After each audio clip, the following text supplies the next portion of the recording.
എല്ലാവർക്കും കേശുവിൻ്റെ വൃന്ദാവനത്തിലോട്ട് വീണ്ടും സ്വാഗതം. അപ്പോൾ ഇതാ ഈ കേട്ട മ്യൂസിക് ഞാൻ കുറച്ച് ദിവസമായി കേട്ടോ വീഡിയോയിൽ ആഡ് ചെയ്തിട്ട്. അതുപോലെ വീഡിയോ എടുക്കാനും ഇപ്പോൾ അങ്ങനെ സമയം കിട്ടണില്ല. ഷോർട്സ് മാത്രമായിട്ട് പോവായിരുന്നു. ഇനിയെങ്കിലും കണ്ടിന്യൂസ് ആയിട്ട് വീഡിയോ ഇടാൻ നോക്കണം. അപ്പോൾ രാവിലെ ഇതാ ഉറക്കപ്പിച്ചിൽ എഴുന്നേറ്റ് വന്നതാണ്. എന്തെന്ന് അറിഞ്ഞൂടെ കേട്ടോ, ഇപ്പോൾ ഭയങ്കര ക്ഷീണമാണ് രാവിലെ എഴുന്നേക്കാനൊക്കെ. അങ്ങനെ എണീച്ച് വന്നിട്ട് ഇനി എല്ലാം അടിച്ചു വരാനുണ്ട്. കേശുവിൻ്റെ ഒരു ഗത അവിടെ ഇരിക്കണത് കണ്ടില്ലേ. കേശുവിന് കൂടെ ഗതയുടെയൊക്കെ പ്രാന്ത് വരും കേട്ടോ. ഇപ്പം മിക്കവാറും കാർട്ടൂൺ കാണുന്നത് രാമായണമാണ്. അപ്പോൾ രാമായണം അതുപോലെ ഹനുമാൻ സ്വാമിയുടെ അങ്ങനെ എന്തെങ്കിലും കാർട്ടൂൺസൊക്കെ കാണുന്ന സമയത്ത് പിന്നെ അവനങ്ങ് ഹനുമാൻ സ്വാമിയാവും. എന്നിട്ട് അവന് ഗത വേണം. പിന്നെ കുറേ സമയത്തേക്ക് ആ ഗത ഇങ്ങനെ എടുത്തുകൊണ്ട് നടക്കും. ഇതിപ്പോൾ കുറേ നാൾ മുന്നേ വാങ്ങിച്ച ഗതയാണ്. എവിടെയെങ്കിലും കൊണ്ട് അത് കഴിഞ്ഞിട്ട് എവിടെയെങ്കിലും കൊണ്ട് കളഞ്ഞിരിക്കും. പിന്നെ അതിൻ്റെ ഓർമ്മ വരുമ്പോൾ ബാക്കിയുള്ളവർ ഉയരെടുത്തുകൊണ്ടിരിക്കും. എനിക്കിപ്പോൾ ഗത വേണമെന്ന്. അങ്ങനെ ഇന്നലെ ഇവിടെ അതിനായിരുന്നു ഇവിടുത്തെ പോര് മുഴുവൻ നടന്നത്. അങ്ങനെ ഞാൻ അവസാനം സ്റ്റെയറിൻ്റെ അടിയിൽ നോക്കിയപ്പോഴുണ്ട് അങ്ങനെ കിടക്കണം ഗത. അങ്ങനെ അതെടുത്ത് കൊടുത്തിട്ട് ഇന്നലെ മൊത്തം ഗതയും വെച്ച് ഹനുമാൻ സ്വാമിയായിട്ട് നടപ്പായിരുന്നു. ഇപ്പോൾ അത് അവിടെ സെറ്റ് കൊണ്ട് വെച്ചിട്ട് ആൾ പോയി.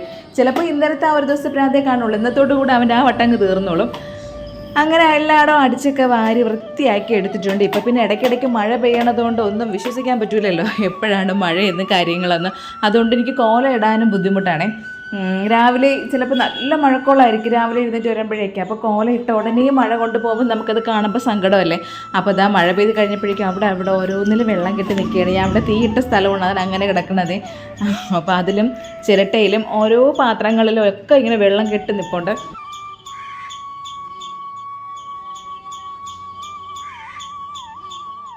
രാവിലെ കണ്ടില്ലേ, നല്ല രസമാണ് കേട്ടോ. അണ്ണാൻ്റെ സൗണ്ട് കേട്ടില്ലേ. ഞാൻ എഴുന്നേറ്റ് ഡോറ് തുറന്ന സമയം തൊട്ട് ആ ഭാഗത്തിരുന്ന് ആൾ ചിലക്കണുണ്ട്. അവിടെ ഒരു തേക്ക് നിൽപ്പുണ്ട്, അതിൽ തന്നെ ആളുണ്ട്.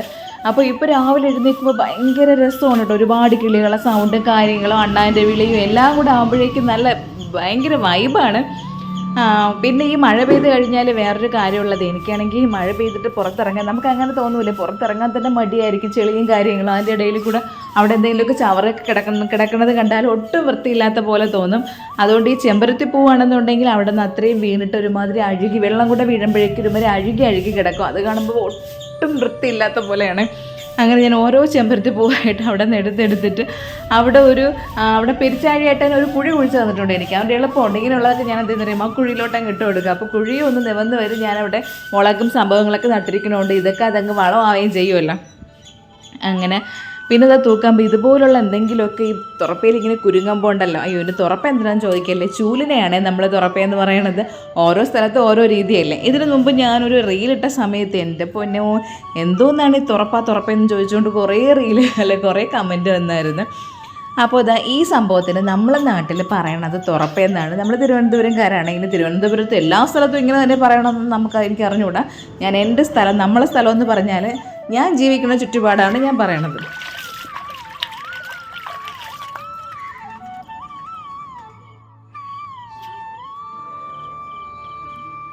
എന്തായാലും കുറച്ച് ഹെയർ കെയർ ഒക്കെ ചെയ്തിട്ട് എന്നെ എന്നീ കാര്യമുള്ളൂ. ഞാൻ പ്രതീക്ഷിച്ചേക്കാളും റിസൾട്ട് എനിക്ക് ഈ കേശവർദ്ധിനി തേച്ചിട്ട് വന്നിട്ടുണ്ടായിരുന്നേ. എന്നാൽ ഞാൻ നേരെ തേക്ക പോലും ഇല്ല. കാച്ചി എങ്ങനെ വെച്ചിരിക്കുക, എനിക്ക് തോന്നുമ്പോൾ മാത്രമാണ് എടുത്ത് തലയിൽ തേക്കുന്നത്. ഇപ്പം ഞാൻ എന്ത് ചെയ്യുന്നറിയാം, ആഴ്ചയിൽ ഒരു 2 ദിവസമെങ്കിലും തേക്കാൻ നോക്കിയായിരുന്നു. അങ്ങനെ തേച്ചപ്പോൾ തന്നെ മുടിയുടെ ടെക്സ്ചറൊക്കെ നല്ലതുപോലെ മാറിയിട്ട് കുറച്ചും കൂടി ഇങ്ങനെ കട്ടി വരുന്നത് പോലെ തോന്നിയിട്ടുണ്ടേ മുടി. അപ്പം ഞാൻ വിചാരിച്ചു ഇന്നൊരു ഹോട്ട് ഓയിൽ മസാജ് ചെയ്യാമെന്ന്. അപ്പോൾ അതിനായിട്ട് ഇതാ ഒരു സ്പൂൺ എടുത്തത്. ഇത് നമ്മൾ അങ്ങനെ ഉപയോഗിക്കാത്ത ഒരു സ്പൂണാണ്. നമ്മൾ മറ്റേ കപ്പ് സാമ്പ്രാണിത്തിരിയില്ലേ ഞാനിങ്ങനെ പുകയ്ക്കണത്, അതിപ്പോൾ വാങ്ങുമ്പോൾ അതിൻ്റെ കൂട്ടത്തിൽ ഇതൊരു ഫ്രീ കിട്ടും. അപ്പോൾ ഇതിൽ വെച്ചിട്ട് അതിനിങ്ങനെ ആരതി ഒഴിയാൻ വേണ്ടിയാണ്. ഞങ്ങൾ അതിനൊന്നും എടുക്കില്ല, എടുത്ത് എല്ലാം ഇവിടെ കൊണ്ടിട്ടിരിക്കും. ചേട്ടനാണെങ്കിൽ ഈ സ്പൂൺ വെച്ചിട്ട് കറികളൊന്നും കുറയാനായിട്ട് സമ്മതിക്കില്ല. ഏറ്റവും കുറഞ്ഞ മെറ്റലാണ്, അത് അങ്ങനെ ഉപയോഗിക്കാൻ പാടില്ല, ക്യാൻസർ വരും എന്നൊക്കെ പറഞ്ഞിട്ട് എന്നെ ഇങ്ങനെ പേടിപ്പിച്ച് നിർത്തിയിരിക്കുകയാണ്. ഞാൻ കറി ഓരാനൊക്കെ ആദ്യം എടുത്തതാണ്. ഇപ്പം ഞാൻ ഇങ്ങനെ എന്തെങ്കിലുമുള്ള ആവശ്യമൊക്കെ മാത്രമേ എടുക്കുകയുള്ളൂ. ഒരു 7-8 സ്പൂണാണ് എനിക്കിത് ഇപ്പോൾ തന്നെ ഇത്. അങ്ങനെ ഞാൻ ആ സ്പൂൺ നന്നായിട്ട് ചൂടാക്കിയിട്ട് അതിൽ എണ്ണ ഒഴിച്ച് കൊടുക്കുമ്പോഴേക്കും എണ്ണ ഓൾറെഡി തനിയെ അതങ്ങ് ചൂടാവുമല്ലോ. അങ്ങനെ ചൂടായിട്ട് അതിനെടുത്ത് അങ്ങ് തലമുടിയിൽ തേച്ച് പിടിപ്പിക്കുകയാണ്. അപ്പോൾ ഇന്ന് എന്തായാലും കുറച്ച് കഴിഞ്ഞിട്ടേ വിളക്ക് കത്തിക്കണുള്ളൂ. രാവിലെ ഇങ്ങനെ എനിക്ക് കുളിക്കണതുകൊണ്ട് ഇങ്ങനെയുള്ള കാര്യങ്ങൾക്കൊന്നും സമയം കിട്ടൂലേ. അപ്പം ഞാൻ അതുകൊണ്ട് ഇന്ന് അതിനായിട്ട് സമയം കണ്ടെത്തിയിരിക്കുകയാണ്. അപ്പോൾ പിന്നെ ഈ പറഞ്ഞതുപോലെ പനങ്കൊല പോലത്തെ മുടിയെന്നോ മുട്ടോളം നീണ്ടു കിടക്കണ മുടിയെന്നോ ഒന്നുമല്ല ഞാൻ പറയണത്. നമ്മുടെ ഉള്ള മുടി കുറച്ചും കൂടെ അങ്ങ് തിക്കാവും. പിന്നെ ഈ ഭയങ്കരമായിട്ട് നീണ്ട് നിവർന്ന് കിടക്കുന്ന മുടിയൊക്കെ ഉണ്ടല്ലോ, അത് നമുക്ക് പാരമ്പര്യം കൂടെയാണ്, അങ്ങനെയൊക്കെ അതൊക്കെ കിട്ടുള്ളൂ. അല്ലാതെ ഇങ്ങനെയൊക്കെ നമ്മളിപ്പോൾ ഇടയ്ക്ക് കൊണ്ട് വെച്ചിട്ട് മുടി ഭയങ്കരമായിട്ട് കെയർ ചെയ്യണത് കൊണ്ട് അങ്ങനെയൊക്കെ എനിക്ക് അറിഞ്ഞുകൂടാ. അതിനിടയ്ക്ക് കേശു എഴുന്നേറ്റ് വന്ന ഉടനെ നേരെ അടുക്കളയിൽ വരും ഞാൻ അവിടെ ഉണ്ടോ എന്ന് അറിയാനായിട്ട്. അങ്ങനെ ഒന്ന് നോക്കിയിട്ട് തിരിച്ചു പോവുകയാണ്. അപ്പോൾ ഇനി തലമുടിയിൽ നല്ലതുപോലെ എണ്ണയൊക്കെ തേച്ച് പിടിപ്പിച്ചിട്ടാണ് ചായ ഇടാൻ പോണത്. ചായ പോലും ഇട്ടില്ലായിരുന്നു. രാവിലെ എഴുന്നേറ്റിട്ട് ഞാനിനി എൻ്റെ കാര്യം നോക്കിയിട്ട് ഇന്നത്തെ ദിവസം ബാക്കിയുള്ള എല്ലാവരും അച്ഛൻ്റെ മോൻ്റെ കാര്യങ്ങളൊക്കെ നോക്കാമെന്ന് വിചാരിച്ചു. അങ്ങനെ ചായ ഞാനാണെങ്കിൽ പാലും വെള്ളവും കൂടെ വെച്ച ഉടനെ അതിൽ തേയിലയും അതുപോലെ ഇഞ്ചിയും കൂടെ അങ്ങോട്ട് വയ്ക്കും. ഇനി കടലക്കറി ഉണ്ടാക്കാൻ പോവുകയാണ്. അപ്പോൾ അതിനായിട്ട് കുറച്ച് തോരൻ പരിപ്പ് ആദ്യമേ എടുത്തിട്ടിട്ടുണ്ട്. അപ്പോൾ തോരൻ പരിപ്പും അതുപോലെ തന്നെ ഒരു ഉരുളക്കിഴങ്ങും കൂടെയൊക്കെ ഇട്ടിട്ട് നമ്മൾ കടലക്കറി വയ്ക്കുമ്പോഴേക്ക് കടല നല്ല തിക്കാവും. അപ്പോൾ നമ്മൾ വെള്ളക്കടലയുടെ കാര്യമാണേ പറയണത്. ഇതിന് മുന്നേ ഞാൻ ഇത് കാണിച്ചിട്ടുണ്ട്. നമ്മൾ ഹോട്ടലിൽ നിന്നൊക്കെ വെള്ളക്കടല വാങ്ങുമ്പോഴേക്കും എനിക്ക് ഭയങ്കര ഇഷ്ടമുണ്ട്. മിക്ക ഹോട്ടലിൽ നിന്ന് വാങ്ങിച്ചാലും നല്ല രുചിയാണ്. ആ രുചി ഞാൻ വയ്ക്കുമ്പോൾ ഞങ്ങളുടെ വീട്ടിൽ വയ്ക്കുമ്പോൾ എനിക്ക് ഇതുവരെ കിട്ടിയിട്ടില്ല. പിന്നെയാണ് ഓരോ തപ്പി പിടിച്ച് അതിൻ്റെ ഗുഡൻസൊക്കെ മനസ്സിലാക്കിയത്. ഇതുപോലെ ചെയ്യണം, എന്നാൽ മാത്രമേ ആ കറിക്ക് ആ കുറച്ച് കൊഴുപ്പൊക്കെ വരുള്ളൂ. അപ്പോൾ അതുകൊണ്ട് ഒരു പിടി തോരൻ പരിപ്പും ഒരു ഉരുളക്കിഴങ്ങും കൂടെ എടുത്ത് ഞാൻ നല്ലതുപോലെ വൃത്തിയാക്കി കുക്കറിൽ വെച്ചങ്ങ് വെച്ചിട്ടുണ്ട്. ഇനി അത് അവിടെ ഇരുന്ന് അത് ആദ്യം വെന്ത് വരട്ടെ. അതിന് ശേഷം കടല ഇട്ട് കൊടുക്കാം. അപ്പോൾ കേശു അവിടെ അങ്ങനെ കറങ്ങി നടക്കിയിരുന്നു. അച്ഛനും മോനും കൂടെ അവിടെ സൈക്കിൾ നിൽക്കായിരുന്നേ. അങ്ങനെ ചേട്ടൻ എന്താ പകുതി വെച്ച് പത്രക്കാരൻ്റെ കയ്യിൽ നിന്ന് പത്രം കൊണ്ട് പറഞ്ഞ ചേട്ടൻ്റെ പേരും ബൈജു എന്നാണ്. ആ ചേട്ടൻ്റെ കയ്യിൽ നിന്ന് ആ പത്രമൊക്കെ വാങ്ങിച്ചുകൊണ്ട് വരെയാണ്. കൂട്ടുകാരും കൂടെ ആയതുകൊണ്ട് ആൾ വരണപ്പോഴേക്കും എന്തോ പുള്ളി അങ്ങോട്ട് ചെന്ന് പത്രമൊക്കെ വാങ്ങിച്ചു. ഞാൻ ചായ കൊണ്ട് മതിലിൻ്റെ പുറത്ത് വെച്ചിട്ട് കേശു പറയണം, അമ്മ അച്ഛന്തോ അങ്ങ് പോയി പത്രം വാങ്ങിക്കണമെന്ന്. അങ്ങനെ കുറച്ച് നേരം അവിടെ നോക്കിക്കൊണ്ട് നിന്നിട്ട് എനിക്ക് ഇനി ഒരു താളിയും കൂടെ ഉണ്ടാക്കണം കേട്ടോ. എൻ്റെ ജോലികൾ തീർത്തിട്ടല്ലേ അവർക്ക് ഇനി ബാക്കി കാര്യങ്ങളൊക്കെ ചെയ്തു കൊടുക്കാനായിട്ട് പറ്റുള്ളൂ. അങ്ങനെ ഞാൻ താളി ഉണ്ടാക്കാനായിട്ട് ചെമ്പരത്തി ഇല എടുക്കുകയാണ്. ചെമ്പരത്തി പിന്നെ ഇഷ്ടംപോലെ നിൽപ്പുണ്ടല്ലോ. അങ്ങനെ ചെമ്പരത്തി ഇലയൊക്കെ പിച്ചി എടുത്തിട്ട് പണ്ടും ഇങ്ങനെയാണ്. പണ്ടും നമ്മൾ ചെമ്പരത്തി താളി മാത്രമേ തേക്കുള്ളായിരുന്നു. അന്ന് ഇങ്ങനെ ഷാമ്പു ഒന്നും ഉപയോഗിക്കാനായിട്ട് മുടിയുടെ 7 അയലൊക്കത്തെ ഷാമ്പു കൊണ്ടുവരാനായിട്ട് അമ്മ സമ്മതിക്കില്ല. അമ്മയ്ക്ക് അതെന്തോ ഭയങ്കര അലർജി ആയിരുന്നു. അതുകൊണ്ട് ഇങ്ങനെ പനങ്കോല പോലത്തെ മുടിയാണോ മക്കൾക്കെന്ന് ചോദിച്ചാൽ നമുക്ക് 2 പേർക്കും ഇത്ര മുടിയൊക്കെ ഉള്ളൂ. പക്ഷേ അന്ന് ഭയങ്കരമായിട്ട് അമ്മ മുടി കെയർ ചെയ്യുമായിരുന്നേ. രാവിലെ എഴുന്നേറ്റാൽ ചില ദിവസങ്ങളിൽ വെക്കേഷനൊക്കെ ആകുമ്പോഴേക്ക് രാവിലെ എണ്ണ തേച്ചിടാൻ പറയും. എണ്ണയൊക്കെ ഇങ്ങനെ അത് തല നിറച്ച എണ്ണയാണ് കേട്ടോ. എണ്ണ ഇങ്ങനെ തേച്ചിടിച്ചിട്ട് ഒറ്റ ദിവസം പോലും എണ്ണ തേക്കാതിരിക്കാനും സമ്മതിക്കൂലായിരുന്നു. അതൊക്കെ ഒരു കാലം. അപ്പം ഞാൻ ചെമ്പരത്തി ഇല എടുത്തിട്ട് പിന്നെ കറ്റാർ വാഴയും കൂടെ ഒടിച്ചെടുക്കുകയാണ്. അങ്ങനെ കറ്റാർ വാഴയും എടുത്ത് പിന്നെ ആ കേശവർദ്ധന നിൽക്കണുണ്ടല്ലേ അവിടെ. അപ്പോൾ ഈ കേശവർദ്ധനയുടെ തൈയൊക്കെ ചോദിക്കുന്നുണ്ട് എല്ലാവരും. പക്ഷേ ഇതാ ഈ ഒരു മൂട് കേശവർദ്ധനയാണ് ഇത്രയും പടർന്ന് പന്തലിച്ച് നിൽക്കണത്. അപ്പോൾ അതുകൊണ്ട് അതിൻ്റെ തൈകൾ തരാനൊന്നുമില്ല. ഇതിപ്പോൾ ഇഷ്ടംപോലെ നിൽപ്പുണ്ട്, പക്ഷേ അത് ഒറ്റ മൂടേ ഉള്ളൂ. അങ്ങനെ അതും കൂടെ ഞാൻ കുറച്ച് എടുത്തിട്ടുണ്ട്. അതും കൂടെ ഇട്ടിട്ട് എല്ലാം കൂടെ ചേർത്തൊരു താളി ഉണ്ടാക്കാമെന്ന് വിചാരിച്ച് ചെമ്പരത്തി ഇലയും കേശവർദ്ധനയുടെ ഇലയും അതുപോലെ തന്നെ നമ്മുടെ കറ്റാർ വാഴയും എല്ലാം കൂടെ ഒന്ന് കഴുകിയെടുക്കാം. ഇപ്പോൾ ചെമ്പരത്തി ഇലയിൽ പ്രശ്നമില്ല, പക്ഷേ കറ്റാർ വാഴയും അതുപോലെ തന്നെ കേശവർദ്ധനയില ഈ തറയിൽ തട്ടി നിൽക്കുന്നതുകൊണ്ട് നല്ല മണ്ണുണ്ട്. അപ്പോൾ ഞാൻ മണ്ണൊക്കെ ഒന്ന് കളഞ്ഞിട്ട് പിന്നെ ആ അലക്കല്ലേ, അപ്പോൾ അവിടെ സോപ്പിൻ്റെയൊക്കെ അംശം കാണുമല്ലോ, അപ്പോൾ അതും കൂടെയൊക്കെ ഒന്ന് കഴുകിയെടുത്തിട്ട് ഇതിനെ ഒന്ന് അതിൽ വെച്ചിട്ട് ഒരച്ചെടുക്കുമ്പോഴേക്കും നന്നായിട്ടെങ്കിൽ പതഞ്ഞ് വന്നോളും. അപ്പോൾ അടുത്ത് അതിനുള്ള പരിപാടിയാണ്. മുമ്പ് ഇങ്ങനെയൊന്നും അല്ല കേട്ടോ നമ്മൾ താളി പിഴിയണത്. കൈ വെച്ച് ഇങ്ങനെ ഞെരടി എടുത്ത് ഇങ്ങനെ മുട്ടി ഉരുമി എന്താ പറയാനായിട്ട് ഇങ്ങനെ അങ്ങനെ പിഴിഞ്ഞാണ് അമ്മയൊക്കെ മുമ്പ് താളിയൊക്കെ ചെയ്തു തരണം. ഇത് ഞാൻ ഏതോ ഒരു വീഡിയോയിൽ കണ്ടതാണ് ഇങ്ങനെ ചെയ്യണത്. അന്നോട്ട് ഞാനും ഇങ്ങനെയാണ് ചെയ്യണത്. ഇപ്പോൾ അമ്മ പറയും ഒന്നും വേണ്ട, മിക്സിയിലിട്ട് ഒരു കറക്കിയാൽ മതി, നല്ലതുപോലെ അതായി കിട്ടുമെന്ന്. അപ്പോൾ ഇനി ഒരു ദിവസം അങ്ങനെ ചെയ്യണം. അമ്മ എങ്ങനെയാണെന്ന് അറിയാമോ താളി ഉണ്ടാക്കി തരണത് ഇപ്പോഴും. അന്ന് അനിയത്തി ഗൾഫിൽ നിന്നൊക്കെ വന്നിരുന്ന സമയത്തും അവിടെ നിന്നൊക്കെ വരുമ്പോൾ അറിയില്ല, നമുക്ക് നല്ല മുടി കൊഴിച്ചിലും കാര്യങ്ങളൊക്കെ ഉണ്ടായിരുന്നു. അപ്പോൾ അമ്മ എന്ത് ചെയ്യുന്നത് വെച്ചാൽ ഈ കഞ്ഞിവെള്ളമല്ല കട്ടൻ ചായ ഉണ്ടല്ലോ, കട്ടൻ ചായ ഇട്ട് വയ്ക്കും. ഇന്ന് രാത്രി കട്ടൻ ചായ ഇട്ട് വെച്ചിട്ട് പഞ്ചസാരയൊന്നും ഇടാണ്ടാണ് കട്ടൻ ചായ ഇട്ട് വെച്ചിട്ട് അത് പിറ്റേന്ന് എടുക്കും. അതിനിടയ്ക്ക് ഞാനൊരു കാര്യം പറഞ്ഞോട്ട് ഞാനിനിതാ ഈ താളി ഇങ്ങനെ പതപ്പിച്ചിട്ടേ ഇവിടെ വെച്ച് തന്നെ താളി തലയിൽ തേച്ച് നല്ല വൃത്തിയായിട്ട് തേച്ച് പിടിപ്പിച്ച് അതൊക്കെ കഴുകി കളഞ്ഞിട്ട് ബാത്റൂമിൽ കയറി കുളിക്കുകയുള്ളൂ. ഇല്ലെങ്കിൽ നമ്മൾ ഈ താളിയോടെ പോയി ബാത്റൂമിൽ നിന്നാലേ അതിലെ മഴുവഴുപ്പിലൊക്കെ കൊണ്ട് എങ്ങാനും ചറക്കി അടിച്ചിട്ട് വീണാൽ പിന്നെ പോയില്ലേ കാര്യം, കിട്ടിയായിരിപ്പതല്ലേ. അതുമല്ല ഇതിൽ മുമ്പ് നമ്മൾ താളി ഇങ്ങനെ പതയ്ക്കുന്ന സമയത്ത് തോർത്തിലിങ്ങനെ അരിച്ചെടുക്കും. ഇപ്പം ഞാൻ അരിച്ചൊന്നും എടുക്കണില്ല, അരിച്ചെടുക്കാതെ ചെയ്യണതാണ് നല്ലത്. അപ്പോൾ കുറച്ചും കൂടെ തലയിൽ ഈ താരനൊക്കെ നന്നായിട്ട് ഇളകാനൊക്കെ ഇത് നല്ലതാണ്.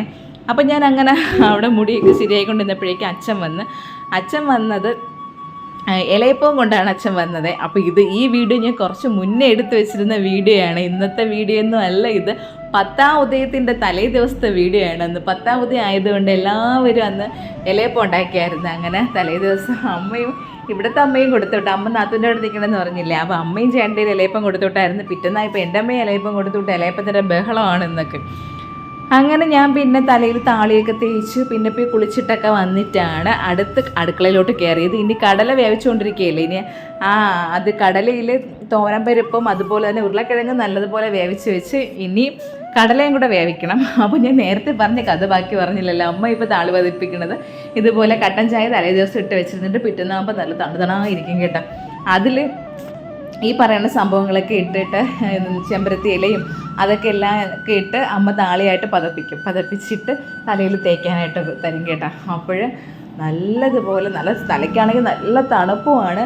ഈ മുടി കൊഴിച്ചിലൊക്കെ നല്ലതുപോലെ മാറുകയും ചെയ്യും. അവൾക്ക് നല്ല മാറ്റം ഉണ്ടായിരുന്നു. എനിക്ക് പിന്നെ ഇരുന്ന് സമയമില്ലല്ലോ, അതുകൊണ്ട് ഞാനൊന്നും ചെയ്യാറില്ല. ഇനി എന്തായാലും നല്ലതുപോലെ ഹെയർ കെയർ ചെയ്യാമെന്ന് വിചാരിച്ച് ഈ നേരത്തെ പറഞ്ഞതുപോലെയൊക്കെ ഈ പനങ്കൊല പോലെ മുട്ടോളം നീണ്ടു കിടക്കുന്ന മുടിക്ക് അങ്ങനെ വേണ്ടിയല്ല, അങ്ങനെ വളർന്നു കിട്ടിയതിൽ സന്തോഷമേ ഉള്ളൂ. പക്ഷേ നമ്മളെ മുടിയുടെ ടെക്സ്ചറൊക്കെ മാറിയിട്ട് കുറച്ച് തിക്നെസ് വരുമല്ലോ. അങ്ങനെ ഓടിപ്പോയി കുളിച്ചിട്ടൊക്കെ വന്ന് കുളിച്ചതുകൊണ്ടാണ് മുടി അങ്ങനെ കിടക്കുന്നത്, നനവുള്ളതുകൊണ്ട്. പിന്നെ ഇനി ചോറ് വയ്ക്കാനുണ്ട്, പിന്നെ അതുപോലെ കടലക്കറി വയ്ക്കാനുണ്ട്. അങ്ങനെ ജോലികൾ ഇങ്ങനെ കിടക്കണതേ ഉള്ളൂ. നമ്മളെ ശ്രദ്ധിക്കാനായിട്ട് പോയപ്പോൾ കുറച്ച് സമയം അങ്ങനെ പോയില്ല. ഞാൻ ഇന്നലെ വാങ്ങിച്ചതാണ്. ഇതിനെ കുട്ടയെന്ന് പറയണോ അല്ലേ മൊറമെന്ന് പറയണമെന്നൊന്നും എനിക്ക് അറിഞ്ഞുകൂടാ. കണ്ടപ്പോൾ നല്ല ഭംഗിയായിട്ട് തോന്നി. കേശു സൈക്കിളും എടുത്തും കൊണ്ട് ഇറങ്ങി. ഞാൻ അതും കൊണ്ട് അപ്പുറത്ത് കുറേ കുപ്പച്ചീരയൊക്കെ നിൽപ്പുണ്ട് സുനിതേച്ചിയുടെ വീട്ടിൽ. അങ്ങനെ അവിടെ നിന്ന് കുപ്പച്ചീര പറിക്കാമെന്ന് പറഞ്ഞ് ഇറങ്ങിയപ്പോഴേക്ക് കേശു സൈക്കിളും കൊണ്ട് ഇറങ്ങി. മോൻ്റെ സൈക്കിളിന് ചെറിയൊരു പ്രശ്നമുണ്ട് കേട്ടോ. കൊച്ചിനാണെങ്കിൽ സൈക്കിൾ ചവിട്ടാനായിട്ട് അറിഞ്ഞുകൂടാ. ഞങ്ങൾ അവന് സൈക്കിൾ വാങ്ങി കൊടുത്തിട്ടില്ലെന്ന് തോന്നുന്നു. സൈക്കിൾ വാങ്ങിച്ചിട്ടുണ്ട്, പക്ഷേ സൈക്കിൾ എന്നല്ല മറ്റേ അല്ലാണ്ട് കുഞ്ഞിലേക്ക് ഇങ്ങനെ സൈക്കിൾ വാങ്ങിച്ച് കൊടുത്തിട്ടുള്ളൂ. അപ്പോൾ അവൻ അങ്ങനെ സൈക്കിൾ അധികം ചവിട്ടിയിട്ടില്ല. അവൻ്റെ ഫ്രണ്ട്സിനൊക്കെ സൈക്കിൾ ചവിട്ടാൻ അറിയാം. മോനിങ്ങനെ ചവിട്ടി കറക്കാനായിട്ട് അറിഞ്ഞുകൂടാ കേട്ടോ. മോന് ഭയങ്കര വിഷമമാണ്. ഈ സൈക്കിൾ വാങ്ങിച്ചിട്ട് ഇതും വാങ്ങിച്ച് വെച്ചിരിക്കുകയുള്ളൂ. കൊച്ചിന് ചവിട്ടാൻ കൊടുക്കൂല. എന്തിനാണ് നമ്മളെ സ്വഭാവം എന്ന് എനിക്ക് അറിഞ്ഞുകൂടാ. നമ്മളെല്ലാം എൻ്റെ സ്വഭാവം. ആ ജീപ്പ് ഇടയ്ക്ക് കുറച്ച് ദിവസം കൊടുത്തിട്ട് വീണ്ടും അതിനെ അവിടെ മൂലയിൽ കയറ്റി. അങ്ങനെ ഇതിങ്ങനെ എന്തോ ഒരു പ്രശ്നത്തിൽ ഇങ്ങനെ ചരിഞ്ഞു പോയി, ഇങ്ങനെ സ്ട്രൈറ്റ് ആയിട്ട് നിൽക്കില്ല. അങ്ങനെ അതിനെ ഒന്ന് ശരിയാക്കി എടുക്കണം. അപ്പോൾ ഇതുവരെ ഇന്ന് ശരിയാക്കാം നാളെ ശരിയാക്കാമെന്ന് പറഞ്ഞ് ഇതുവരെ അത് ശരിയാക്കാനും പറ്റിയില്ല. അങ്ങനെ ഞാനും കൊച്ചും കൂടെ ആ സംഭവം കൊണ്ട് ആ ഒരു കുട്ടയും കൊണ്ട് ഈ ഈ തോരത്തിൻ്റെ സംഭവങ്ങളൊക്കെ പറിക്കാനായിട്ട് വന്നതാണ്. അപ്പോൾ സുന്ദേശ്വരി അവിടെ ഒരു മൂട് നിന്നിട്ട് അത് നല്ല വലുതുമായി. പക്ഷെ എന്ത് പറ്റിയെന്നറിയുമ്പോൾ നിറച്ച് പൂത്ത് കഴിഞ്ഞാൽ അത് എടുക്കൂലല്ലോ. അങ്ങനെ പൂത്ത് കഴിഞ്ഞാൽ ഇലയും കുറയും, അതാണ് കുഴപ്പം. അപ്പം നമ്മൾ ഇങ്ങനെ വരുമ്പോഴത്തേക്ക് അതിൻ്റെ ആ പൂ ഇങ്ങനെ പിച്ചിക്കളഞ്ഞാണ് അതിനെ നിർത്തിയിരിക്കണത്. പക്ഷേ ഇതിങ്ങനെ പൂത്ത് പോയതുകൊണ്ട് കുറച്ച് ബുദ്ധിമുട്ടായിരുന്നു. എന്നാലും അവിടെ നിന്നെല്ലാം എടുത്ത് ഇപ്പം ആളില്ലാത്തത് കൊണ്ട് അവരെ വീടൊരു കാടായിട്ട് മാറിയിട്ടാ. അവിടെ നിന്ന സംഭവങ്ങളൊക്കെ എന്തൊക്കെയോ വിത്തൊക്കെ വീണ് നിറയെ പൊടിച്ച് നിൽക്കുകയാണ്. പിന്നെ അവിടുത്തെ ബ്ലീഡിങ് ഹാർട്ട് ചെടി അതും ഭയങ്കര ഇതായിട്ട് വളർന്ന് പന്തലിച്ച് വരെയാണ്. ഞാൻ പറയില്ലേ സുനിതേച്ചി എൻ്റെ അടുത്ത് എന്താ പറയട്ടെ, ഇനി സമയം കിട്ടുമ്പോഴൊക്കെ വീട്ടിൽ പോയി നോക്കണേ, വീട്ടിലോട്ട് പോകണേന്ന്.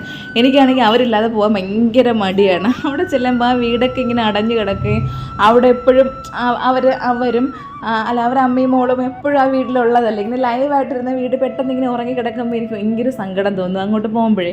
അതുകൊണ്ടാണ് ഞാൻ പോവാത്തത്. എനിക്ക് മനസ്സേ വരില്ല. കേശുവിനാണെങ്കിലും ഇഷ്ടമില്ല. കേശു ഓടി വന്നിട്ട് ആ വാതിലിൽ തട്ടും. ഞാൻ പറയും മക്കളെ അവിടെ ഇല്ല, ആൻറ്റി ഇല്ലല്ലോ. എന്നാലും അവനെന്തോ പോലെയാണ്. അങ്ങനെ ഇന്ന് പിന്നെ എന്തായാലും അവിടേക്ക് ഒന്ന് നോക്കാം. പിന്നെ അങ്കവും കാണാൻ താളി കുടിക്കാമെന്ന് പറഞ്ഞില്ലേ, അത് തന്നെയാണ്. അങ്കവും കാണാൻ താളി കുടിക്കാമെന്ന് പറഞ്ഞാണ് ഞങ്ങൾ അവിടെ ചെന്നത്. അപ്പോൾ കേശുദ ഒരു ഓട്ടോക്കാരൻ ചേട്ടൻ വന്നപ്പോഴേക്ക് അവരെടുത്ത് ആ ചേട്ടൻ്റെ അടുത്ത് സംസാരിച്ചുകൊണ്ട് നിന്നതാണ്. അപ്പം ആരെന്ന് ഞാൻ കണ്ടില്ലായിരുന്നു. ഞാൻ പെട്ടെന്ന് ഓടി അങ്ങോട്ട് ചെന്നത്. അപ്പോൾ തൊട്ടപ്പുറത്തുള്ള ചേട്ടനായിരുന്നത്. അപ്പോൾ അത് കഴിഞ്ഞ് ഇവിടെയൊക്കെ നിൽപ്പുണ്ട് കുപ്പച്ചീര. എല്ലായിടവും മുളച്ച് വരും. പിന്നെ അതുപോലെ തന്നെ തഴുതാമയെന്ന് പറഞ്ഞൊരു സംഭവം ഉണ്ട്. നമ്മളിവിടെ ഇഷ്ടംപോലെ ഉണ്ട്. ഇഷ്ടംപോലെ അത് പക്ഷേ നമ്മൾ ഇന്നേ വരെ തോരൻ വെച്ചിട്ടില്ല. ഭയങ്കര ഗുണമുള്ളൊരു സംഭവമാണ് ഈ തഴുതാമ. നമ്മുടെ ഷുഗറിന്, പ്രഷറിന്, കൊളസ്ട്രോളിന് എല്ലാം അത് നല്ലതാണ്. ഞങ്ങളുടെ വീട്ടിൽ തൊട്ടപ്പുറത്ത് ഒരമ്മൂമ്മ അപ്പനുണ്ടായിരുന്നു. അവർ രണ്ടുപേരും മരിച്ചു. ആ അമ്മമ്മ എന്ത് ചെയ്യുന്നറിയാമോ, അവർക്കിങ്ങനെ ഷുഗറിനും പ്രഷറിനും ഒക്കെ ആയിട്ട് അവരെപ്പോഴും ഈ തഴുതാമ വെള്ളമായിട്ട് കുടിക്കുമായിരുന്നു. എടുത്തത് കണ്ടിട്ടാണ് എനിക്കത് തഴുതാമയാണെന്നൊക്കെ മനസ്സിലായത്.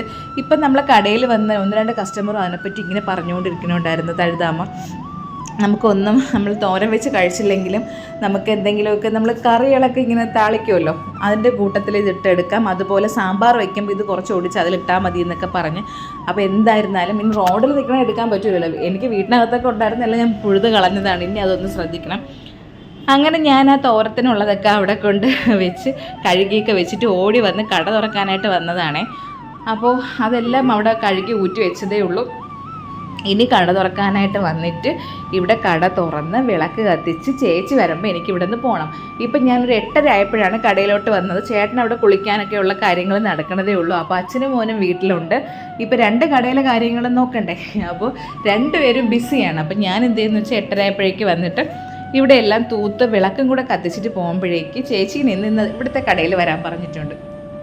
അപ്പോൾ ഞാൻ വിളക്ക് കത്തിച്ചിട്ട് ഇറങ്ങി 9-10 ആകുമ്പോൾ നമ്മുടെ അവിടെ ചന്ത കൂടും. അപ്പോൾ അവിടെ നിന്ന് എനിക്ക് മീനും വാങ്ങിച്ചുകൊണ്ട് പോയിട്ട് മീൻകറിയും ചോറും ഒക്കെ ആയിട്ട് വരാമല്ലോ എന്ന് വെച്ചിട്ടാണ് ഞാൻ നേരത്തെ വന്നത്. അങ്ങനെ ഇനി കടയെല്ലാം അടിച്ചു വാരി വൃത്തിയാക്കണം. ഇപ്പം മൺവിളക്കടയിലെ ഇൻചാർജ് എനിക്കാണേ, കുളത്തൂരത്തത് ചേട്ടനും. പക്ഷേ എനിക്ക് മൺവിളക്കട നല്ല കുളത്തൂരത്തെ കടയേക്കാളും നല്ല ഭംഗിയായിട്ടൊക്കെയാണ് ചെയ്തിരിക്കുന്നതെങ്കിലും എനിക്ക് എപ്പോഴും മാനസികമായിട്ട് അടുത്ത് കുളത്തൂര് കടയാണ്. അതിൽ തന്നെ കുളത്തൂര് കട 2 കടയുണ്ട്. പഴയ ഓപ്പോസിറ്റ് ആയിട്ട് എനിക്ക് ആ പഴയ കടയിൽ അവിടുത്തെ ആ ചേർത്തിരുന്ന. അങ്ങനെ ഞാൻ വീട്ടിൽ നിന്ന് വന്നപ്പോഴേക്ക് ചെമ്പരത്തിപ്പൂവൊക്കെ പറിച്ചും കൊണ്ടാണ് വന്നത്. അങ്ങനെ ചെമ്പരത്തിപ്പൂവൊക്കെ വെച്ചിട്ട് ഇന്ന് വിളക്ക് കത്തിക്കാമെന്ന് വിചാരിച്ചു. പണ്ട് നമ്മൾ ഇതുപോലെയാണ് വിളക്ക് ഒരുക്കുന്നത്. ഞങ്ങളുടെ വീട്ടിൽ ഒരു മൂലയ്ക്ക് 9 ഫോട്ടോ ഉണ്ടായിരുന്നു. ദൈവങ്ങളെ പടം ഉണ്ടായിരുന്നേ. അമ്മ ആദ്യം 5 തുടങ്ങിയതാണ്. ആദ്യം 3 തുടങ്ങിയതാണ്. പിന്നെ അമ്മ ഓരോന്ന് വാങ്ങിച്ച് ഒറ്റ സംഖ്യയിൽ വെക്കാവും. അങ്ങനെ 9 എണ്ണം. അപ്പോൾ ഞങ്ങൾ എന്തെങ്കിലും എല്ലാത്തിലും ചെമ്പരത്തിപ്പൂ പറിച്ചിട്ട് ഇതുപോലെ അതിൻ്റെ മേലിൽ വെച്ച് കൊടുക്കും. അപ്പോൾ ചേച്ചി വന്നതാണ്. ചേച്ചി എപ്പോഴും പ്രാർത്ഥിച്ചുകൊണ്ടാണ് കയറി വരണത്. സത്യം പറഞ്ഞാൽ അത് കാണുമ്പോൾ അങ്ങനെ അത് കഴിഞ്ഞ് ചേച്ചി വന്നോട്ട് ഞാൻ ചേച്ചിയുടെ അടുത്ത് കാര്യങ്ങളൊക്കെ പറഞ്ഞിട്ട് ഓടി വന്ന് ചന്തയിൽ മീൻ വാങ്ങാനായിട്ട്.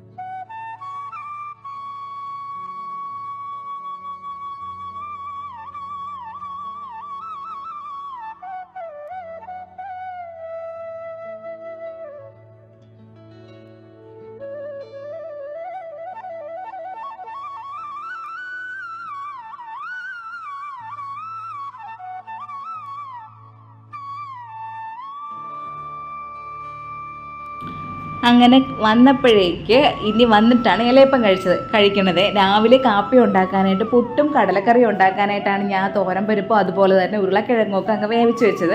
പക്ഷേ ഇലയപ്പം കിട്ടിയപ്പോഴേക്കും നല്ല ചൂട് ഇലയപ്പമായിരുന്നു. അമ്മ രാവിലെയാണ് അമ്മ ഉണ്ടാക്കിയത്.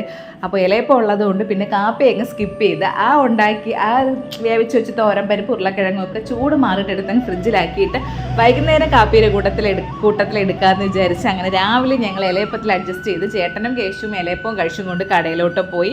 അപ്പോൾ അതാ ഞാൻ വാങ്ങിക്കൊണ്ട് വന്നതൊക്കെ ഇനി പറക്കി വെക്കണതേ ഉള്ളൂ സംഭവങ്ങളെല്ലാം. അപ്പോൾ മീനെന്ന് വെച്ചാൽ ഇന്ന് നല്ല മീനായിരുന്നു കേട്ടോ. നല്ല വിലക്ക് കിട്ടി. ഇഷ്ടംപോലെ മീനുണ്ടായിരുന്നു. കണവയൊക്കെ ഉണ്ടായിരുന്നു. ഞാൻ പിന്നെ വാങ്ങിച്ചാലും അമ്മ ഇല്ലാത്തത് കൊണ്ട്, ചേട്ടനാണെന്നുണ്ടെങ്കിൽ കണവയൊന്നും അങ്ങനെ കഴിക്കൂല. പിന്നെ വാങ്ങിച്ചാലും തീരൂല. നമുക്കിപ്പം ഒരുപാട് മീൻ ഒരേ മീൻ ഒരുപാട് ദിവസം വെച്ച് കഴിക്കാനായിട്ട് പറ്റൂല. നമുക്ക് മടുപ്പ് തോന്നൂലേ. അപ്പം ഞാൻ എന്താ 100 രൂപയുടെ നെത്തോലി കണ്ടില്ല. അത് തന്നെ എനിക്കിപ്പോൾ 2-3 ദിവസത്തേക്ക് വരുമെന്ന് തോന്നുന്നു. ആ നെത്തോലിയിൽ മൊത്തം കാരലും ഉണ്ടായിരുന്നു. നല്ല വിലയായിരുന്നു. പിന്നെ അയല കണ്ടപ്പോഴേക്കും എനിക്ക് അയല ഭയങ്കര ഇഷ്ടമാണ്. അതിൻ്റെ തല കൂട്ടാനും എല്ലാം. ചേട്ടനാണെങ്കിൽ അത്രയ്ക്ക് അങ്ങ് വലിയ ജീവനൊന്നും അല്ല. പിന്നെ നെത്തോലിയും കൂടെയൊക്കെ ഉണ്ടല്ലോ എന്ന് വിചാരിച്ചിട്ട് ഞാനങ്ങ് അയലയും കൂടെ വാങ്ങിച്ചതാണ്. അപ്പം നെത്തോലിയിൽ കിടന്ന ആ കാരലെല്ലാം അങ്ങ് സെപ്പറേറ്റ് ചെയ്തെടുക്കാമെന്ന് വിചാരിച്ചു. എന്തുമാത്രം കാരലൊന്നും ഉണ്ട്. അപ്പോൾ എത്ര വിലയ്ക്ക് കിട്ടിയതുകൊണ്ടാണെന്ന് നോക്കണേ. അപ്പം ഞാൻ വിചാരിക്കണതേ ആ കാരലിനെ പകുതി എടുത്തുനിന്ന് പൊരിക്കാം, നെത്തോലി നാളത്തേക്ക് വെക്കാം. ഇന്ന് അയലക്കറിയും വെക്കാമെന്ന് വിചാരിച്ച്. നെത്തോലി നാളെയും വെക്കേണ്ടി വരില്ല. അയലക്കറി എന്തായാലും ഇന്ന് തീരൂല. ഉച്ചയ്ക്ക് ഒരു നേരം മാത്രമല്ലേ എടുക്കുകയുള്ളൂ. അപ്പോൾ അത് അരി അടുപ്പത്താക്കിയിട്ടുണ്ട്. എനിക്ക് മൺകലത്തിൽ വെക്കുന്നതാണ് കുറച്ചും കൂടെ ഇഷ്ടം അരിയെ. അപ്പോൾ ഇന്ന് കുറേ പേര് ചോദിക്കാറുണ്ട് ഗ്യാസ് ഒരുപാട് ആവൂലേ എന്നൊക്കെ. എന്തായിരുന്നാലും നമ്മൾ ഈ കുക്കറിൽ ചോറ് വെച്ച് കഴിക്കണത് നമ്മൾ ആരോഗ്യത്തിന് ഒട്ടും നല്ലതല്ല. കുക്കറിൽ ഇങ്ങനെ ചോറ് വെച്ച് കഴിക്കുന്നത്, കാരണം അതിങ്ങനെ അതിൻ്റെ ഈ ആവി നിന്ന് വെളിയിൽ പോവാതെ അതിങ്ങനെ അത്രയും അതിൽ തന്നെ ഇങ്ങനെ തങ്ങി നിന്നൊക്കെ വരണതല്ലേ. അപ്പോൾ അതുകൊണ്ട് അത് ശരിയല്ല.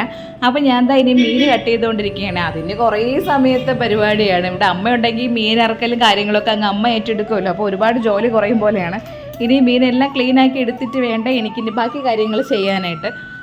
അങ്ങനെ നെത്തോലി അല്ലെങ്കിൽ സമയം ഉണ്ടെങ്കിൽ നെത്തോലിയും കൂടെ അങ്ങ് നുള്ളി വെച്ചിരുന്നാൽ നാളെ പിന്നെ നമുക്ക് ഭയങ്കര ഈസി അല്ലേ.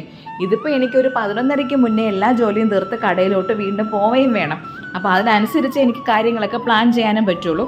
അങ്ങനെ ഞാനത് കത്തി കൊണ്ട് എല്ലാം കൂടെ ഒന്ന് വെട്ടിയൊക്കെ വൃത്തിയാക്കി എടുക്കാമെന്ന് വിചാരിച്ച്. അപ്പോൾ ആദ്യം ഒട്ടും അറിഞ്ഞുകൂടാത്തൊരു കാര്യമായിരുന്നു. ഭയങ്കര ഇഷ്ടമായിരുന്നു മീൻ കട്ട് ചെയ്യാനായിട്ട്. നമുക്ക് കുഞ്ഞിലെ നമുക്ക് അങ്ങനെയല്ലേ, നമുക്ക് അറിഞ്ഞുകൂടാത്ത കാര്യങ്ങൾ ഈ മീൻ കട്ട് ചെയ്യണത്, തേങ്ങ തിരുവണത്, അതുപോലെ തന്നെ ഇങ്ങനെ അരിയൊക്കെ ആട്ടിയെടുത്തിട്ട് ആ കൈ കൊണ്ട് ഇങ്ങനെ മാവ് വടിച്ച് കോരി എടുക്കണുണ്ടല്ലോ. എനിക്കത് കാണുമ്പോൾ ഭയങ്കര ഇഷ്ടമാണ്. എനിക്കും കൂടെ ഇങ്ങനെ കൈയിട്ട് മാവ് എടുക്കാനായിട്ടൊക്കെ തോന്നും. ഇപ്പോൾ അതെല്ലാം ആയി വന്നപ്പോഴേക്ക് നമ്മൾ ചെയ്യാറായപ്പോൾ എല്ലാം ചെയ്യാൻ മടിയാണ്. അങ്ങനെ അതിൻ്റെ തലയും മുള്ളും എല്ലാം കൂടെ ആ ചട്ടിയിൽ അങ്ങ് വെച്ച് കൊടുക്കുമ്പോൾ പൂച്ച വന്നങ്ങ് തിന്നിട്ട് പോകും. അല്ലെന്നുണ്ടെങ്കിൽ നമ്മൾ വേസ്റ്റിലിട്ട് കളയായിരുന്നു. ഇപ്പം അങ്ങനെ ചെയ്യൂല. ഇപ്പം നേരെ പൂച്ചയ്ക്ക് തന്നെ എല്ലാം കൂടെ അങ്ങ് കൊടുക്കും. മുമ്പൊരു പൂച്ച ഉണ്ടായിരുന്നു, നമ്മൾ ഇതുപോലെ വേസ്റ്റ് ഇട്ട് കൊടുത്താൽ അത് കുറച്ച് കൊത്തി പറക്കി തിന്നിട്ട് ബാക്കി അവിടെ ഇട്ടിട്ട് പോകും. അപ്പോൾ ഈ കാക്ക വന്നിട്ടേ മൊത്തം ഇങ്ങനെ എടുത്ത് അവിടെ കൊണ്ടുവയ്ക്കുക. അതുകൊണ്ടായിരുന്നു കുറേ നാളും മടിച്ചത്. അപ്പോൾ ഇതാണ് ഞാൻ നേരത്തെ പറഞ്ഞ ആ സംഭവം ഉണ്ടല്ലോ. അപ്പം ഞാൻ ചോറ് വേവിച്ചിട്ട് ഇതിലൊന്ന് ഊറ്റിയെടുക്കാമെന്ന് വിചാരിച്ച്. നമ്മൾ മടിച്ചാണല്ലോ എടുക്കുന്നത്. ഇന്ന് ഇതിലൊന്ന് ചെയ്ത് നോക്കാമെന്ന് വിചാരിച്ച്. ഇതിൻ്റെ പേരെനിക്ക് അറിഞ്ഞുകൂടാ. ഞാനീ പറഞ്ഞതുപോലെ നമ്മൾ തലേ ദിവസം അവിടെ ഒരു ജനറൽ ഹോസ്പിറ്റലിൻ്റെ അവിടെ ഒരു കടയിൽ ഒരിടത്ത് പോയപ്പോഴേക്ക് അവിടെ ഇങ്ങനെ ഇതുപോലുള്ള സംഭവങ്ങളെല്ലാം അവർ വിൽക്കാനായിട്ട് വെച്ചിരുന്നു. കുറേ വട്ടിയും കുട്ടയൊക്കെ ഉണ്ടായിരുന്നു. എനിക്ക് ഇങ്ങനെയുള്ള എന്ത് കണ്ടാലും ഭയങ്കര ഒരു ഇഷ്ടം തോന്നും. അങ്ങനെയാണ് അത് വാങ്ങിയത്. അങ്ങനെ അതൊക്കെ വാങ്ങിച്ചിട്ട് ഇനിതാ മീനെല്ലാം ക്ലീനാക്കി എടുത്തിട്ട്, അയല മീൻ എന്ന് കട്ട് ചെയ്ത് ക്ലീനാക്കി എടുത്താലും വീണ്ടും അതിനകത്തൊരുമാതിരി കറുത്ത വല പോലൊരു സംഭവം കാണുമല്ലോ. അത് ഞാനിങ്ങനെ കഴുകാൻ നേരത്താണ് ആ വല മൊത്തം എടുത്ത് മാറ്റണത്. അതിരുന്ന ഒരു വൃത്തികേടല്ലേ, കാണാനും ഒരു വൃത്തിയില്ലായ്മയാണ്. അങ്ങനെ ഒരു രസമില്ല. അപ്പോൾ അതൊക്കെ എല്ലാം ഒന്ന് വൃത്തിയാക്കി മാറ്റിയെടുത്തിട്ട് മീൻ വെച്ച്, അയല മീൻ കറിയും വെച്ച്, പിന്നെ അതുപോലെ തന്നെ മറ്റേ സംഭവം ഉണ്ടല്ലോ നമ്മൾ കാറിൽ, അതുപോലെ കാറിൽ 2-3 ഐറ്റം ഉണ്ട്. ഒരു കാറിലുണ്ട് കേട്ടോ. എനിക്കാണെങ്കിൽ അത് കാറിൽ അങ്ങനെ തിരിച്ചറിയാൻ പറ്റില്ല, നല്ലതാണോ ചതക്കാറിലാണോ മുള്ളൻകാറിലാണോ. നല്ല ഒരെണ്ണം മാത്രം എനിക്കറിയാം, നല്ല പാൽ കളറുള്ള കാറിലുണ്ട്. അത് മാത്രം എനിക്ക് നല്ലതുപോലെ അറിയാം നല്ലതാണെന്ന്. പിന്നെ 1-2 ഐറ്റം ഉണ്ട്. ഒരെണ്ണം വെച്ചാൽ ചവറ് പോലെ ഇരിക്കും, വായിൽ വെച്ച് കഴിക്കാൻ കൊള്ളില്ലാത്ത ടേസ്റ്റാണേ അതിന്. അപ്പോൾ അത് ഭയങ്കര കയ്പമാണ്, പൊരിച്ചാൽ പോലും കൊള്ളൂല. അപ്പോൾ എനിക്ക് ആ കയ്പം കാറിലാണോ എന്നൊരു ഡൗട്ട് ഉണ്ടായിരുന്നു. പക്ഷേ നല്ലതായിരുന്നു. അങ്ങനെ അതെല്ലാം കഴുകി വൃത്തിയാക്കി, ഇനി മീനെല്ലാം കഴുകി ഓരോന്നായിട്ട് എടുത്ത് കഴുകി വൃത്തിയാക്കി മാറ്റണം. എനിക്ക് ഈ മീൻ കഴുകണത് എൻ്റെ ഒരു കൂട്ടുകാരിയുണ്ട്, നമ്മൾ തൊട്ടപ്പുറത്ത് തന്നെ, അവളുടെ അമ്മയുണ്ട്, ദമയന്തി എന്നാണ് അമ്മയുടെ പേര്. അവർ ഇങ്ങനെ മീൻ ഇരുന്ന് വൃത്തിയാക്കി കഴുകി വൃത്തിയാക്കി എടുക്കുന്നത് കാണാൻ ഭയങ്കര രസമാണ്. നല്ല ഒരു വൃത്തിക്ക് എന്തൊരു പറയാനുണ്ട്. ചിലർ ഓരോന്ന് ചെയ്യുമ്പോൾ നമുക്ക് ഭയങ്കര വൃത്തി തോന്നുമല്ലോ. അവരതുപോലെയാണ് മീൻ ക്ലീനാക്കി എടുക്കുന്നത് കാണാനായിട്ട്. അങ്ങനെ ഞാൻ അവിടെ നിന്ന് മീൻ മാത്രമല്ല ചക്കയല്ല മരിച്ചിനിയും മാങ്ങയൊക്കെ വാങ്ങിച്ചിട്ടുണ്ടായിരുന്നു. ചക്ക ഒരമ്മ കൊണ്ട് വെച്ചിരുന്നു. പക്ഷെ അത് കയ്യിലെടുത്ത് നോക്കിയപ്പോഴേക്ക് എനിക്ക് അത്രയ്ക്ക് ഒരു രസം തോന്നിയില്ല കേട്ടോ. എന്ന് വെച്ചാൽ അതിങ്ങനെ നല്ല ഫ്രഷ് അല്ലായിരുന്നു. അത് തന്നെ, വേറെ വർണ്ണിക്കാൻ പറ്റില്ല. കയ്യിലെടുത്തപ്പോഴേ അറിയാം അത് 2-3 ദിവസം ഫ്രിഡ്ജിനകത്ത് ഇരുന്ന സംഭവമാണ്. അതുകൊണ്ട് മാത്രം ഞാൻ പിന്നെ അത് വാങ്ങിയില്ല. അതിന് പകരം മരിച്ചിനി വാങ്ങിച്ച് അങ്ങനെ മരിച്ചിനിയും മീനും ഒക്കെ കൂട്ടി ചോറ് കഴിച്ചോളാൻ വയ്യാതിരിക്കുകയാണ്. അങ്ങനെ മരിച്ചിനിയിലാണെങ്കിൽ മരിച്ചിനി എടുത്ത സമയത്ത് ഫുൾ അതിൽ ഇങ്ങനെ ചെളി പോലെ മണ്ണ് പറ്റിയിരിക്കുകയായിരുന്നു. അങ്ങനെ ഞാൻ അതിനെ സിങ്കിലിട്ട് അതൊന്ന് കഴുകി വൃത്തിയാക്കി എടുത്ത് തോല് ചെത്തിയിട്ട് ഇതിലോട്ട് മാറ്റാമെന്ന് വെച്ച്. മറ്റേ നമ്മൾ ഈ പശയുള്ള മണ്ണുണ്ടല്ലോ, ചെളി മണ്ണ്, അതായിരുന്നു കേട്ടോ ഫുൾ അതിൽ പറ്റിയിരുന്നത്. ഈ മരിച്ചിനി ആയിരുന്നാലും അവിടെ ഇങ്ങനെ നമ്മൾ വണ്ടിക്കാരിൽ നിന്ന് വാങ്ങിക്കണം എന്ന് പറയും, അതുപോലെ വണ്ടിയിൽ കൊണ്ടുവരും. അവരിൽ നിന്ന് വാങ്ങിക്കുന്നതാണ് നല്ല മരിച്ചിനി കേട്ടോ. ചിലപ്പോൾ കടകളിലുള്ളത് അത്ര വേവണ മരിച്ചിനി ആയിരിക്കില്ല. അങ്ങനെ അയലയും വൃത്തിയാക്കി വെച്ച് പൊരിക്കാനുള്ളത് മാറ്റി വെച്ച് ഇനി അയലയിൽ മുളക് കട്ട് ചെയ്തിട്ട് കൊടുക്കുകയാണ്. കട്ട് ചെയ്തിട്ട് കൊടുത്തിട്ട് മാങ്ങ ഇരിപ്പുണ്ടല്ലോ, അപ്പോൾ മാങ്ങ ഇട്ട് അയലക്കറി വയ്ക്കാമെന്ന് വിചാരിച്ച്. അപ്പോൾ ഇത് നല്ല പുളിയുള്ള മാങ്ങയാണ്. ഞാൻ 2 ഐറ്റം മാങ്ങ വാങ്ങിച്ച്, ഇതുപോലത്തെ മാങ്ങയും വാങ്ങിച്ച്, അതുപോലെ തന്നെ കുറച്ച് വലിയ നീളമുള്ള മാങ്ങയുണ്ടല്ലോ, ചുണ്ട മാങ്ങയെന്ന് പറയാൻ പറ്റില്ല, അതിൻ്റെയൊക്കെ പോലെ ഇരിക്കുന്നത്, അങ്ങനത്തെ ഒരു 2 മാങ്ങയും വാങ്ങിച്ച്, പിന്നെ ഒരു 4 മാങ്ങ ഇതും വാങ്ങിച്ച്.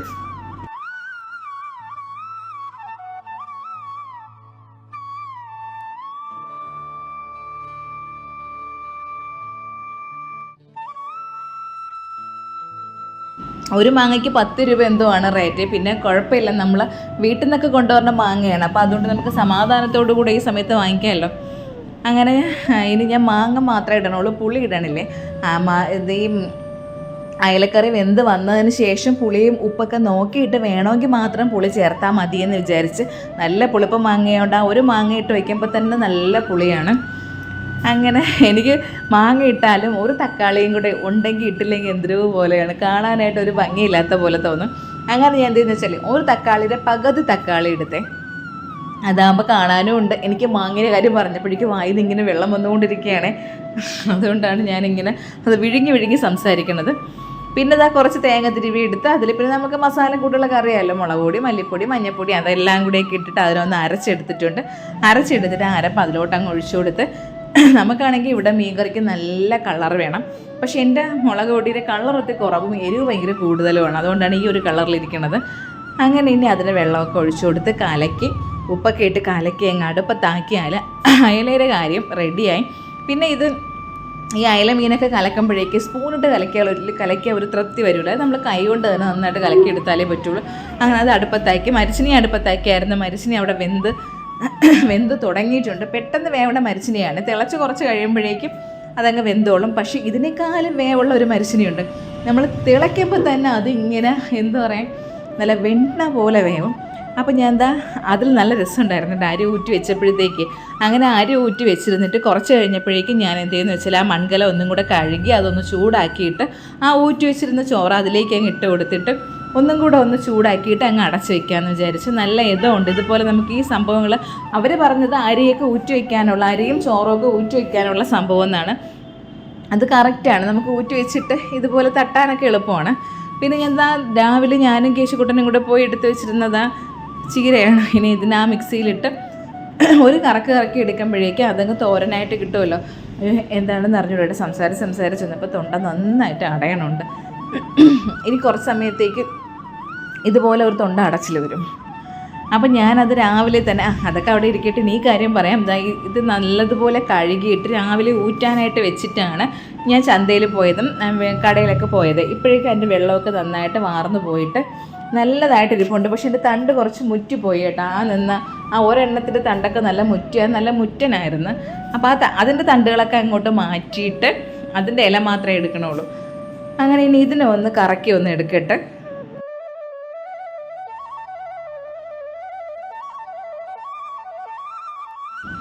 പിന്നെ മരിച്ചിനി നല്ലതുപോലെ വെന്ത് വന്നിട്ടുണ്ട്. മരിച്ചിനി ഒന്ന് വാർത്തെടുക്കാനാണ് ഞാൻ ആ സംഭവം വെച്ചത്. അത് സ്റ്റീലിലതാണ് കേട്ടോ. അത് ഭയങ്കര ഉപയോഗമാണ് വാങ്ങിച്ചതിൽ. എന്തെല്ലാം കാര്യങ്ങൾ നമുക്ക് അതിൽ വെച്ച് ഒന്ന് ആവി കയറ്റിയൊക്കെ എടുക്കാനായിട്ട് പറ്റുമെന്നറിയാമോ. അങ്ങനെ ഞാൻ മരിച്ചിനിയും ഒന്ന് വെള്ളമൊക്കെ വാർത്തെടുത്ത് വെച്ചിട്ട് ആ മീനങ്ങ് ആ സമയം കൊണ്ട് അങ്ങ് പൊരിച്ചെടുക്കാമെന്ന് വിചാരിച്ചു. മീനെല്ലാം മസാലയൊക്കെ തേച്ച് വെച്ചിരിക്കുകയല്ലായിരുന്നു. ഞാനത് തലേന്നും എടുത്ത് കളഞ്ഞില്ലേ, തലയോടുകൂടെയാണ് പൊരിക്കാനായിട്ട് പോണത്. അങ്ങനെ ഞാൻ ആളെണ്ണ ഒക്കെ എടുത്തിട്ടാണ് മീൻ കട്ട് ചെയ്തെടുത്തത്. കേശുകൂട്ടം ചിലപ്പോൾ കഴിക്കൂല, ഞാൻ പറഞ്ഞില്ല, ആ മുള്ളുണ്ടതിന് ശേഷം ഭയങ്കര പേടിയാണ്. അപ്പോൾ എനിക്കെന്തായാലും ഒരു 3 മീൻ വേണമെന്ന് ഞാൻ വിചാരിച്ച് അങ്ങനെ 3 മീൻ, എനിക്ക് 3 മീൻ, ചേട്ടന് 2 മീൻ, കേശുവിന്, അങ്ങനെയൊക്കെ ഇങ്ങനെ ഓരോ കണക്കൂട്ടലിലാണ് മീൻ പൊരിക്കണത്. അങ്ങനെ അത് പൊരിക്കാനായിട്ട് വെച്ചിട്ട് നല്ല ഫ്ലെയിമിലല്ല, കുറച്ച് ഒരു മീഡിയം ഫ്ലെയിമിലാക്കി വെച്ചതിന് ശേഷം ഞാൻ ഈ മരിച്ചിനി അങ്ങ് ഉടച്ചെടുക്കാമെന്ന് വിചാരിച്ച്. ഞാൻ എപ്പോഴും പറയും പോലെ എനിക്ക് മരിച്ചിനിയിൽ അമ്മയൊക്കെ ആണെന്നുണ്ടെങ്കിൽ മരിച്ചിനിയിൽ കുറച്ച് തേങ്ങയും കൂടി ഇട്ടിട്ടാണ് ഉടച്ചെടുക്കുന്നത്. എനിക്കിഷ്ടമല്ലത്. ഞാൻ മരിച്ചിനിയിൽ എന്തെന്ന് വെച്ചാൽ കുറച്ച് മഞ്ഞൾപ്പൊടിയും ഉപ്പ് മാത്രമേ ഇടുള്ളൂ. അങ്ങനെ ഇട്ടിട്ട് മരിച്ചിനി ഉടച്ച് വയ്ക്കുന്നതാണ് എനിക്കിഷ്ടം. അതുമല്ല ഇങ്ങനെ കുണ്ടൻ കുറുവാനായിരിക്കുമെന്ന് പറയുമല്ലോ, എനിക്ക് പുഴുക്കായിട്ടിരിക്കുമല്ലോ അത് എനിക്കിഷ്ടമല്ല. കുറച്ചൊന്നിങ്ങനെ ലൂസായിട്ടിരിക്കുന്നതാണ് എനിക്കിഷ്ടം. നമ്മൾ ചക്ക വയ്ക്കുന്നത് അതുകൊണ്ടാണ് നമ്മൾ ചക്ക എരിശ്ശേരി വെക്കുന്നത്. അല്ലാതെ ഈ ചക്ക പുഴുക്ക് എനിക്ക് വലിയ താല്പര്യമില്ല. ഇവിടുത്തെ അമ്മയ്ക്കും ചക്ക പുഴുക്കായിട്ട് വയ്ക്കുന്നത് ഇഷ്ടമല്ല, കുറച്ച് വെള്ളം പോലെ എരിശ്ശേരി പോലെ വയ്ക്കുന്നതാണ് ഇഷ്ടം. എൻ്റെ അമ്മയ്ക്കാണെന്നുണ്ടെങ്കിൽ അത് പറ്റൂല, അമ്മയ്ക്ക് ചക്ക പുഴുക്കാണ് ഇഷ്ടം. അങ്ങനെ മരിച്ചിനി മരിച്ചിനി കൊണ്ടങ്ങ് ഒന്ന് മുറിയെ പോയി കേട്ടോ. അപ്പോൾ കുറച്ച് വെള്ളം കൂടെ ഒഴിച്ചാൽ മാത്രമേ നല്ലതുപോലെ ഉടച്ചെടുക്കാൻ പറ്റുള്ളൂ. പണ്ടറിഞ്ഞുണ്ട് തുടുപ്പ് വെച്ചിട്ടാണല്ലേ ഈ സംഭവങ്ങളൊക്കെ ചെയ്യണത്. നിങ്ങളുടെ നാട്ടിൽ എന്ത് പറയുമെന്ന് എനിക്ക് അറിഞ്ഞുകൊണ്ട്. മരിച്ചിനിയും ചക്കയൊക്കെ ഉടയ്ക്കാനായിട്ട് ഒരു തടി പോലത്തെ ഒരു സംഭവം വെക്കുമല്ലോ, അതിനെയാണ് നമ്മൾ തുടുപ്പെന്ന് പറയണത്. അയ്യോ, പണ്ട് കിങ്ങിണിക്ക് എൻ്റെ അനിയത്തിക്ക് തുടുപ്പ് വെച്ച് അടി കിട്ടിയിട്ടുണ്ട്. പിന്നെ ഞാൻ എപ്പോഴും അവളെ പരിധിക്ക് നിർത്തുന്നത് അമ്മരക്കല്ലേ, അമ്മരൊക്കെ ഇന്ന് തുടുപ്പിട്ട് അടി കിട്ടിയെന്നാണ്. അങ്ങനെ അതൊരു കാലം. പിന്നെ ദാ ഇപ്പം എൻ്റെ അച്ഛനും അമ്മയും അനിയത്തിയും ഒക്കെ എന്നെ വിളിച്ച് വഴക്ക് പറയണതാണ്, എന്തിനാണ് ഇത്രയും എണ്ണ ഒഴിച്ചിട്ട് കടുക് വറക്കണതെന്ന്. പക്ഷേ എനിക്കതൊരു ഇഷ്ടം, നല്ല രസമാണല്ലോ അത് കാണാനായിട്ട്. അപ്പം ഞാനത് കടുക് താളിച്ച് അയല മീൻ കറിക്ക് ഒഴിച്ചു കൊടുത്ത് അതിനെ അങ്ങ് സെറ്റാക്കി അതങ്ങ് വെച്ചിട്ടുണ്ട്. അപ്പോൾ അയലയുടെ കാര്യത്തിൽ ഒരു തീരുമാനമായി, അതവിടെ റെഡി ആയിരിക്കുകയാണല്ലോ. ഇനി അടുത്ത് ബാക്കി ഇനിത് ഇത്രയും താളിപ്പോൾ ഇനി ഇരിപ്പുണ്ട്, ഇനി കറികളിരിക്കുകയല്ലേ, അപ്പോൾ അതിലോട്ടൊക്കെ ഒഴിച്ചു കൊടുക്കണമല്ലോ. അപ്പോൾ അതിനായിട്ട് അത് വെച്ചിരിക്കുകയാണേ. ഇനി ഒരു മോര് കറി ഉണ്ടാക്കാനായിട്ട് തൈര് ഉടച്ചെടുക്കുകയാണ്. വിസ്ക് വെച്ചിട്ട് നന്നായിട്ട് ഉടച്ചെടുത്തിട്ട് നമുക്ക് എത്ര വെള്ളം വേണോ അത്ര വെള്ളവും കൂടെ ഒഴിച്ചെടുത്താൽ മതി. അങ്ങനെ ഞാൻ എന്താ വെള്ളമൊക്കെ ഒഴിച്ച് തൈരിനെ ഒന്ന് സെറ്റാക്കി എടുത്തിട്ട് അതിലെന്തെന്ന് പറയുമ്പോൾ കുറച്ച് മഞ്ഞപ്പൊടി ഉപ്പും കൂടെ ഇട്ട് കൊടുക്കും. മഞ്ഞപ്പൊടി ഉപ്പും കൂടെ ഇട്ട് കൊടുത്ത് നന്നായിട്ട് ഇങ്ങനെ ഉടച്ചെടുത്തിട്ട് നമ്മൾ നേരത്തെ കടുക് താളിച്ച് വെച്ചിരിക്കണില്ലേ അതും കൂടെ ഇനി ഇതിലോട്ട് ഒഴിച്ചു കൊടുത്താൽ മതി. ഒഴിച്ചു കൊടുത്തിട്ട് ചെറുതായിട്ടൊന്ന് ചൂടാക്കി എടുക്കണം. തിളച്ച് പോയാൽ തീർന്ന് അതിൻ്റെ ഫുൾ കാര്യങ്ങളും പോകും. അപ്പോൾ അതുകൊണ്ട് ഞാൻ ഇപ്പോൾ കുറച്ച് ദിവസം കൊണ്ട് ഇങ്ങനെയാണ് വെക്കുന്നത് കേട്ടോ. ഒന്ന് ആ കടുക് താളിച്ചത് ഒഴിച്ച് കൊടുത്തിട്ട് പിന്നെ ഒന്ന് അടുപ്പിൽ വെച്ചിട്ട് ചെറിയൊരു ചെറുതായിട്ടൊരു ചൂടാക്കി എടുക്കുമ്പോഴേക്കും അതും അങ്ങ് റെഡിയാവും. പിന്നെ ബാക്കി ആ കടുക് താളിച്ചത് ഇരുന്നതിൽ ആ തോരത്തിന് അരിഞ്ഞ് വെച്ചിരിക്കുന്നതും അതിൽ കൂടെ തന്നെ തേങ്ങയും മഞ്ഞപ്പൊടിയും മുളക് പൊടിയും അതിലെന്തൊക്കെ വേണം അതെല്ലാം കൂടെ ഇട്ട് അതും കൂടെ അങ്ങ് കിണ്ടി എടുത്തപ്പോഴേക്ക് തോരനും കൂടെ ആയി. അങ്ങനെ എല്ലാ സംഭവങ്ങളും ഇവിടെ റെഡി ആയിട്ടുണ്ട്. തോരനായി, മീൻ കറിയായി, മീൻ പൊരിച്ചതായി, മോര് കാച്ചിയതായി. മീൻ പൊരിച്ചതല്ലാണ് വെച്ചത്. പിന്നെ മോര് കാച്ചിയത്, ഇതാ ചക്ക ഉടച്ചത്, ചക്കയെല്ലാം മരിച്ചിനി ഉടച്ചത്, ചോറ് എല്ലാം റെഡിയായി. ഇനി കൊണ്ടുപോകാനുള്ളതും കൂടെ എല്ലാം ആക്കിയിട്ടുണ്ട്. ഇനി ഇതാ കടയിൽ പോയിട്ട് കാണാം. കടയിലെത്തി അതിനിടയ്ക്ക് ഇനി കടയിലെ കാര്യങ്ങളാണ് കുറച്ച് സമയത്തേക്ക്. അപ്പോൾ ഇത്രയേ ഉള്ളൂ ഇന്നത്തെ വിശേഷങ്ങൾ ഇഷ്ടമായി ലൈക്ക് ചെയ്യുക, ഇഷ്ടമായില്ലെങ്കിൽ ഡിസ്ലൈക്ക് ചെയ്യുക. പിന്നെ നിങ്ങൾ കാണുന്നത് FBയിലാണെങ്കിൽ എൻ്റെ പേജ് ഒന്ന് ഫോളോ ചെയ്യണം, അല്ല യൂട്യൂബിലാണെങ്കിൽ ചാനലൊന്ന് സബ്സ്ക്രൈബ് ചെയ്യാനായിട്ട് മറക്കരുത്. പുതിയ വീഡിയോയും പുതിയ വിശേഷങ്ങളുമായിട്ട് നമുക്ക് വീണ്ടും കാണാം.